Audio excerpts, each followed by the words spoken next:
الحمد لله رب العالمين والصلاة والسلام على أشرف الأنبياء والمرسلين نبینا محمد وعلى آلہ وصحبہ اجمعین۔ بھائیو، ابھی ہم اشہر الحرم کے ساتھ آ رہے ہیں، قریب آ گئے ہیں، اور دوسری چیز ہے اس کا نام ہے اشہر الحج۔ اس کی تفصیلات میں انشاءاللہ آئیں گے قریباً، لیکن آج کا درس کیونکہ حدیث نبی صلی اللہ علیہ وسلم کتاب الحج، حج کے مسائل میں جب ہی دیکھا صحیح بخاری میں، تو ایک سامنے حدیث آ گئی، تو اس کا ترجمہ کے ساتھ ترجمہ ہی آپ کے سامنے رکھ رہے ہیں۔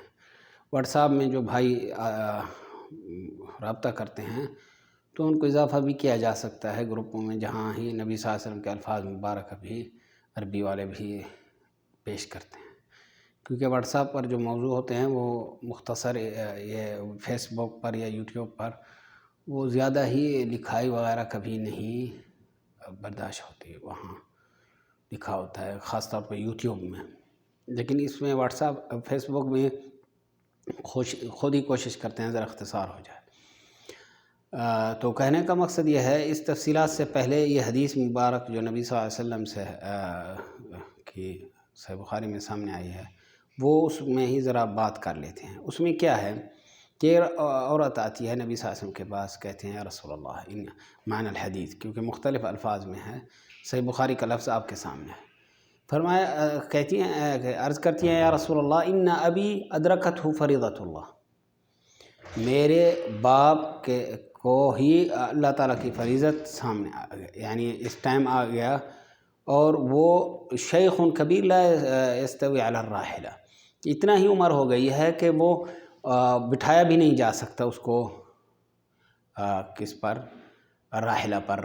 راحلہ یعنی جس پر ہی سوار ہوتے ہیں، اونٹ ہو اور کوئی چیز ہو، تو اس پر وہ سوار بھی نہیں ہو سکتا، یعنی اتنا ہی عمر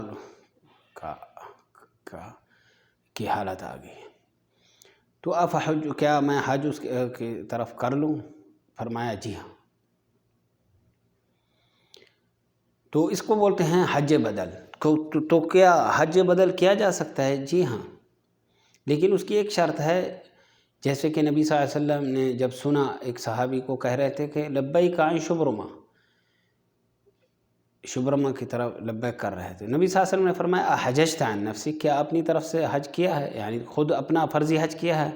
کہتے ہیں نہیں۔ تو نبی صلی اللہ علیہ وسلم نے فرمایا کہ عرض کرتے ہیں نبی صلی اللہ علیہ وسلم کو کہ نہیں، تو نبی صلی اللہ علیہ وسلم نے فرمایا حج عن نفسک ثم عن شبرمہ، اپنی طرف سے پہلے کر لو، پھر ہی شبرمہ کی طرف کرنا، یعنی اس کا حج بدل کرنا۔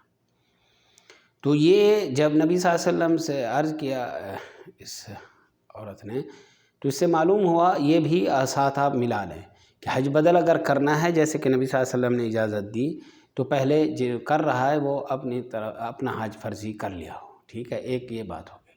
پھر کس کی طرف کرنا ہے، کن کی جانب سے کرنا ہے، یعنی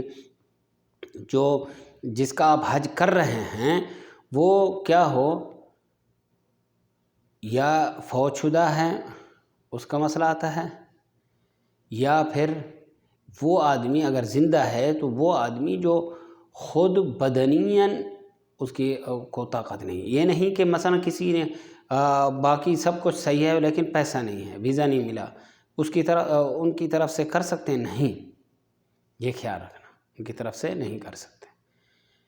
یہاں مخصوص مسئلہ ہے، اور باقی لوگ تو مختلف طریقے سے بات کرتے ہیں، لیکن یہ خیال کریں ہم جو بات کر رہے ہیں وہ دلائل کہاں تک ہیں، تو یہ خیال رکھنا۔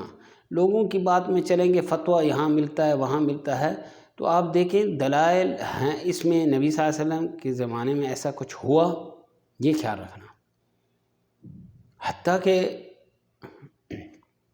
دیکھا کہ جب ہم اہل حدیث کے مناہج میں پڑھ رہے تھے، تو ادھر وہ کیا کرتے ہیں، جب وہ ترجیح آتی ہے کون سی دلیل راجح ہے مرجوح ہے، لیکن یہ بات آتی ہے کہ فتویٰ وہ دینا ہے جو پہلے سے ہی ہو، یعنی یہ نہیں کہ نیا فتویٰ نکل آئے گا، یہ خیال کریں،